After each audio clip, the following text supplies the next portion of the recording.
অন্যের প্রতি সদয় হওয়া।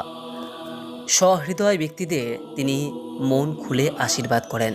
যে ব্যক্তি অন্যকে ঈর্ষা করে বা অন্যকে আঘাত করে আনন্দ পায়, তাকে শনিদেব কখনোই কিন্তু ক্ষমা করেন না। তিনি ন্যায় বিচারের অনুরাগী। তাই আপনি যদি অন্যের প্রতি খারাপ ব্যবহার করেন, তবে তিনি আপনাকে তার শাস্তি দেবেনই দেবেন, এবং অন্যের ভালো করলে তিনি আপনাকে সর্বদা আশীর্বাদ করবেন। বিশেষত আপনি যদি বয়োজ্যেষ্ঠ ব্যক্তি, বৃদ্ধ মানুষ, অসহায় মানুষ, অসুস্থ মানুষ অথবা অবলা প্রাণীদের সঙ্গে ভালো আচরণ করেন, তাদেরকে সাহায্য করেন, তাহলে শনিদেব সর্বদাই আপনার প্রতি প্রসন্ন থাকবেন।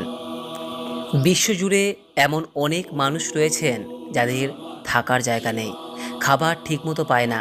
তাই বিশেষত শনি